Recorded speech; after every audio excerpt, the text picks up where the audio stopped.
बिस्मिल्लाहिर्रहमानिर्रहीम। अस्सलाम वालेकुम। आज हम जिस नसर निगार के बारे में पढ़ेंगे वो हैं डॉक्टर ग़ुलाम मुस्तफ़ा ख़ान के तर्ज़ तहरीर की खसूसियत। इनके बारे में आपको कम मिलेगा, लेकिन ये एक बेहतरीन इंसान थे। इन्होंने उर्दू की भी बहुत खिदमत की है कि जिसका ज़िक्र नहीं किया जा सकता। अगर आप मेरे चैनल पर नए हैं तो इसे ज़्यादा से ज़्यादा सब्सक्राइब कीजिए, लाइक कीजिए, शेयर कीजिए उन लोगों तक जो ये चाहते हैं कि ग़ुलाम मुस्तफ़ा ख़ान के बारे में या किसी भी नसर निगार के बारे में वो पढ़ें। हालात ज़िंदगी। डॉक्टर ग़ुलाम मुस्तफ़ा ख़ान 1912 में भारत के एक शहर जबलपुर में पैदा हुए। उन्होंने अलीगढ़ यूनिवर्सिटी से एमए और एलएलबी की डिग्रियां हासिल की। पेशा वराना ज़िंदगी दर्स व तदरीस से शुरू की। पहले किंग एडवर्ड कॉलेज में रहे और फिर नागपुर यूनिवर्सिटी से फ़ारसी में डॉक्टरेट की डिग्री ली और उर्दू में डीलेट किया और नागपुर यूनिवर्सिटी में ही तदरीस के शोबे से वाबस्ता हो गए। वहाँ सदर शोबा उर्दू की हैसियत से काम करते रहे। पाकिस्तान बनने के बाद 1948 में पाकिस्तान आ गए और इस्लामिया कॉलेज कराची में अपनी खिदमत सरअंजाम देने लगे और कराची में क़याम के दौरान उर्दू कॉलेज में भी अपनी खिदमत अंजाम दी। 1956 में सिंध यूनिवर्सिटी के शोबा उर्दू के प्रोफेसर मुकर्रर हुए और 2005 में इनका इंतकाल हो गया। डॉक्टर ग़ुलाम मुस्तफ़ा ख़ान के तर्ज़ तहरीर की खसूसियात मुंदरजा झैल हैं। नंबर 1, इखलाक़ व नसीहत। इखलाक़ व नसीहत डॉक्टर ग़ुलाम मुस्तफ़ा ख़ान के असलूब की नुमाया खसूसियत है।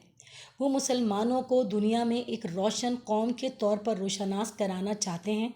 इसीलिए वो ये चाहते हैं कि मुसलमान ऐसे अक़दार अपनाएं कि पूरी दुनिया में इनका अपना एक अलग रंग, मकाम और हैसियत हो।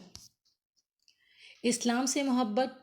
डॉक्टर ग़ुलाम मुस्तफ़ा ख़ान को इस्लाम से मोहब्बत है। वो इस्लाम को पूरी दुनिया में सरबुलंद देखना चाहते हैं। इसीलिए वो मुसलमानों को तलक़ीन करते हैं कि वो इस्लामी अक़दारों को अपनाएं ताकि मुसलमानों का अपना अलहदा कौमी तशख़्ख़ुस उजागर हो सके जो इस्लाम की बुनियाद है। इत्तेहाद व इत्तेफ़ाक़। डॉक्टर ग़ुलाम मुस्तफ़ा ख़ान की तहरीरों में इत्तेहाद व इत्तेफ़ाक़ का दर्स मिलता है।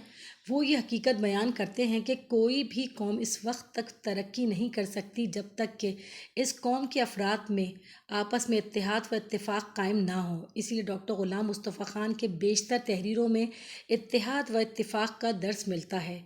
जो सबक इसमें दिया गया है नज़रिए पाकिस्तान, वो भी इसकी मुँह बोलती तस्वीर है।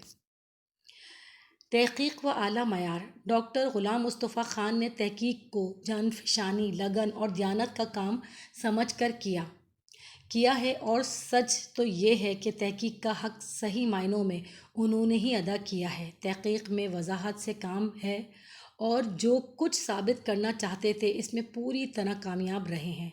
पुरजोश अंदाज़ बयान। डॉक्टर ग़ुलाम मुस्तफ़ा ख़ान की तहरीरों में जोश की कैफियत भी नुमाया है। वो अपनी बात की तस्दीक को मनवाने के लिए दलील आराई से काम लेते हैं। इसीलिए इनके पास बहुत जोश की कैफियत पैदा हो जाती है, मगर ये जोश एक अज़मत का एहसास भी दिलाता है। तसनीफ़ात। जो किताबें मौलाना साहब ने लिखी।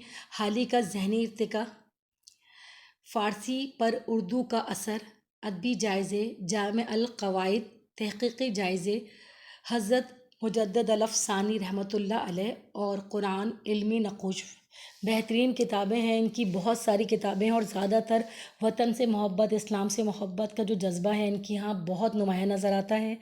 अगर आप मेरे चैनल पर नए हैं तो इसे ज़्यादा से ज़्यादा सब्सक्राइब कीजिए, लाइक कीजिए, शेयर कीजिए और लाजमी उन लोगों तक पहुँचाएँ जो कि इस